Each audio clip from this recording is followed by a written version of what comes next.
What's up, Black Hive? We are still in quarantine, doing things at home.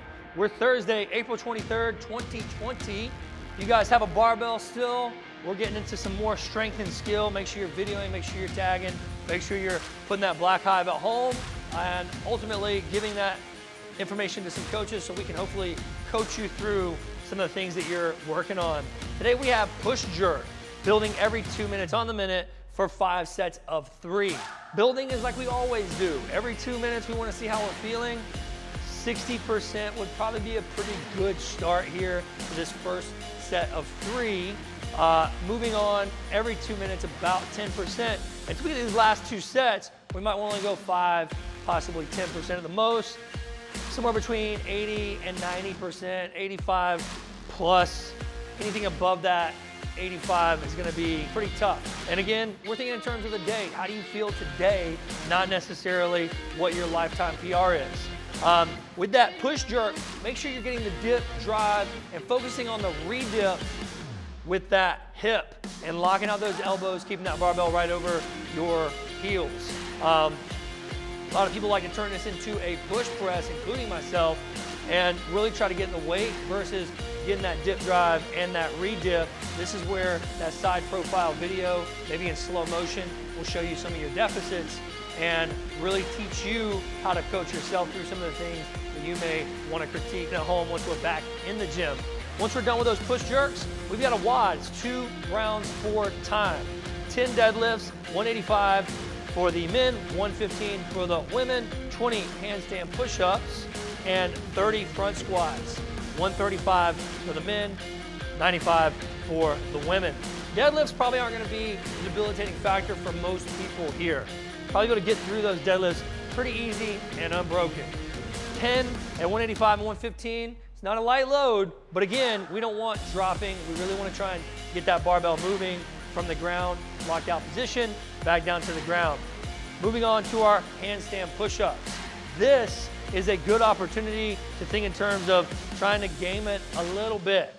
2 sets of 10, the very most, is what we want to break this up to. So when you're thinking in terms of your handstand push-ups, jump on that wall, kick up, get those fully locked out handstand push-ups.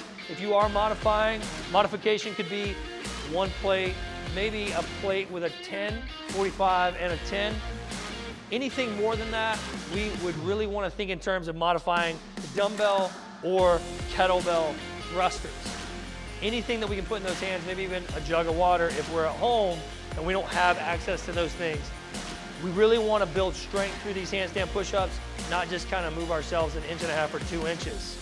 If you don't have a place to do handstand push-ups, again, good modification, dumbbell, kettlebell thrusters, moderate load. Somewhere between 25 and 35 for our women, 35 and 50 for our men.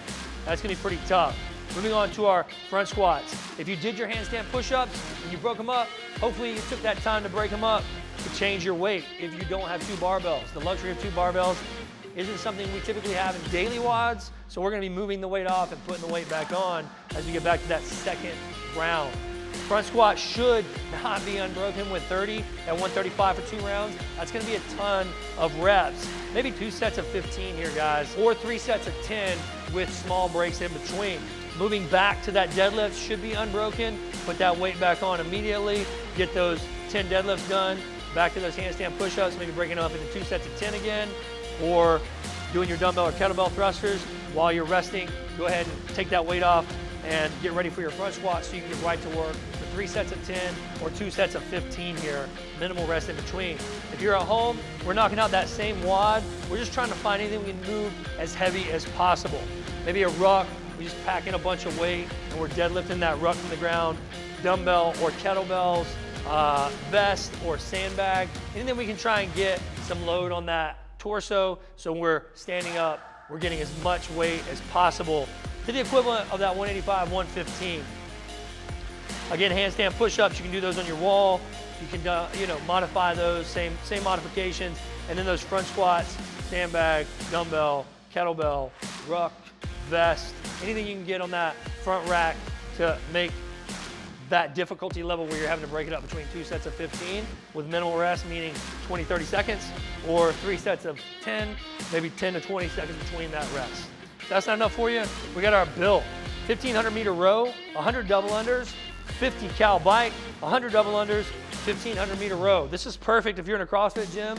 We get it. For some of our athletes, they do have a rower, they do have jump rope, and they do have a bike. So gives those couple people the opportunity to knock that out. However, if not, we have a modification.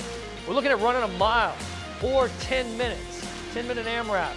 Much distance as possible here, unweighted. Come back in, 100 double unders. So this should be a 10-minute max. If that mile is higher than 10 minutes for you, don't get out there and get that intensity level so down that you gotta walk. Come in, hit your 100 double unders.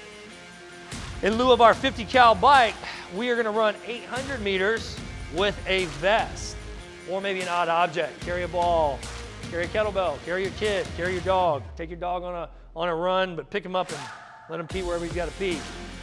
5 minutes max. We do not wanna go over that 5-minute AMRAP on the run. Really try to think in terms of length of the run in 5 minutes. Back to 100 double unders without the vest, and then into your run a mile, 10 minutes max. We got 200 double unders. So talking a little bit about that. A lot of us have been working on our double unders. A lot of us have gotten our double unders. Pretty pumped about that. So congratulations. Stay on that trajectory.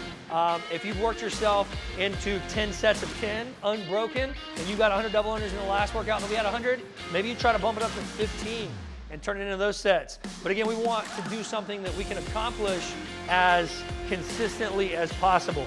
So turn it into an AMRAP of double unders or sets of double unders, trying to get that mentality of I'm going to get X amount of double unders for X amount of sets, and I'm gonna do that without fail. This one should be pretty fun. Again, 10 minutes here at the most if we're gonna be running. Double unders, hopefully that is something that we have really set a limit on the double unders to get maybe 2.5 minutes of double unders. So now we're at 12 and a half minutes. The run, another 5 minutes, or the 50 cal bike. So now we're at 17 and a half minutes, 18, 19, maybe 20 minutes by the time we get here. 30 minutes max on the WOD. We don't want this thing taking us more than 30 minutes. I can't wait to do this one. I just love cardio, and I can't wait to get my score on the scoreboard. Can't wait to see yours.